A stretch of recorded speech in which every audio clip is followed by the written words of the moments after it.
turminha do 7º ano, tudo bem com vocês?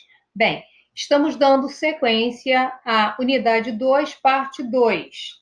O assunto é reforma e contra-reforma.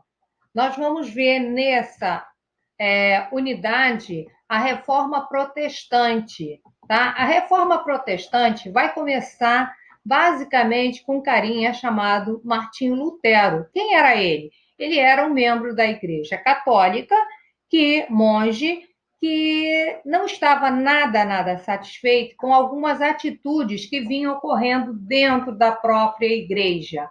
O que ele queria? Ele realmente pretendia moralizar a igreja. Era só isso, tá? Só que os interesses dele coincidiram com os interesses também de príncipes do norte da Europa, que estavam mais preocupados com o excesso de poder político da igreja e o poder econômico da igreja sobre seus territórios.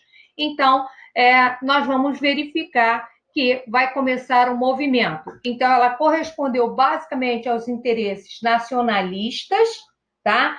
Que pretendiam o quê? Divulgar a língua nacional e não o latim dentro de cada território, diminuindo assim o poder da Igreja Católica. A reforma luterana vai ter como base a salvação pela fé e não como a Igreja colocava pelas obras e pela doação que as pessoas fizessem. Então, segundo Lutero, a fé e não as obras seria o único instrumento de salvação e graças à misericórdia divina.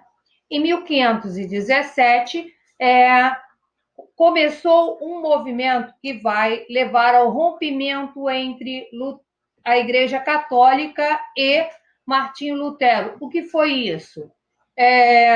Foi justamente quando o Papa Leão X passa a impor as indulgências. Isso quer dizer uma cobrança para o perdão dos pecados, tá? E Lutero acha isso um absurdo. Veja, então, se eu tenho dinheiro, eu estou perdoado. Se eu não tenho dinheiro, eu vou direto para o inferno.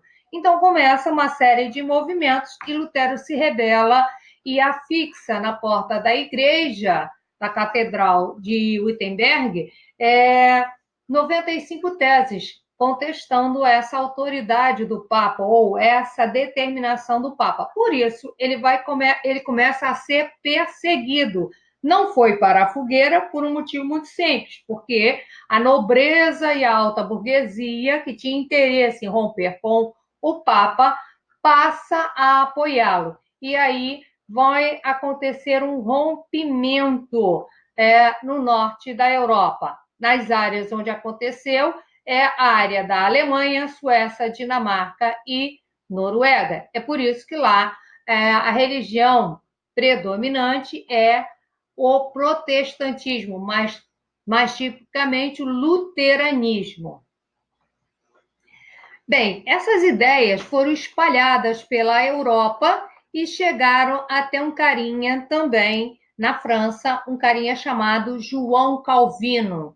Ele começa a divulgar as ideias de Lutero, por isso ele será considerado herege pela igreja e perseguido pelas autoridades católicas francesas. Ele, como não era bobo, meteu o pé, fugiu para a Suíça e passa a difundir as suas ideias lá.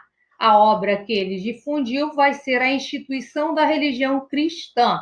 Por que ele vai ser bem aceito pela burguesia? Porque ele diz o seguinte: o ser humano está predestinado a merecer o céu ou o inferno.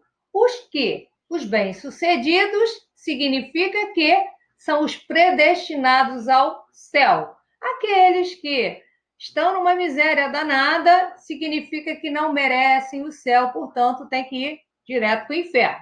Por esse motivo, Calvino passa a ser muito defendido pela alta burguesia. Veja bem, a burguesia estava muito desconfortável porque a igreja condenava o lucro, condenava todas as aspirações econômicas desta burguesia. Na França, o calvinismo, os calvinistas passam a ser chamados de huguenotes, e nós vamos verificar que aconteceram vários confrontos entre huguenotes e católicos na França. O mais importante deles vai ser a Noite de São Bartolomeu, no qual milhares de huguenotes serão massacrados pelos católicos. Foi justamente no dia do casamento dos monarcas. Um rei protestante com uma rainha católica. Era para ser um momento de paz, mas realmente isso não aconteceu e virou um massacre. Na Inglaterra, também ocorreu uma reforma religiosa. Por quê? Vejam bem, no caso da Inglaterra vai ser diferente, porque vai ter basicamente motivos políticos e econômicos. O rei da Inglaterra, Henrique VIII, católico, e ele desejava o quê? Se divorciar de Catarina de Aragão, tá? E se casar com uma outra dona lá, que ele já rolava um caso, que era Ana Bolena. Acontece que a Igreja Católica ainda hoje não aceita o divórcio, imagine naquela época, tá? Mas o caso, Henrique VIII alegava que Catarina não lhe dava um herdeiro homem para dar sequência ao nome, à dinastia, tá? E por esse motivo ele resolve romper com a Igreja Católica. Essa vai ser a desculpa política, tá? Porque na verdade o que Henrique VIII queria e a própria nobreza, alta nobreza e alta burguesia da Inglaterra queriam era romper com a Igreja para se apossar dos bens da Igreja, tá?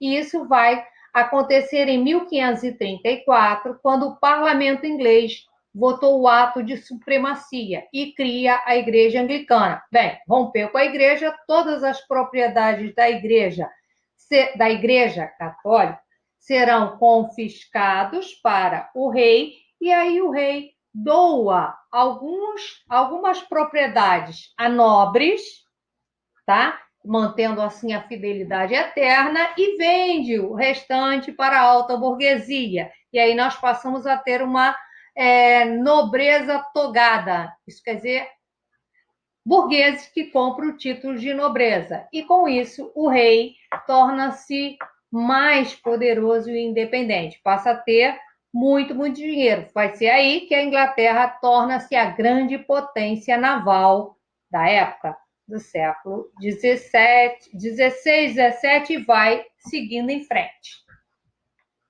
Bem, moçada, exercícios das páginas 430 e 431 e posteriormente teríamos o gabarito. Tchau!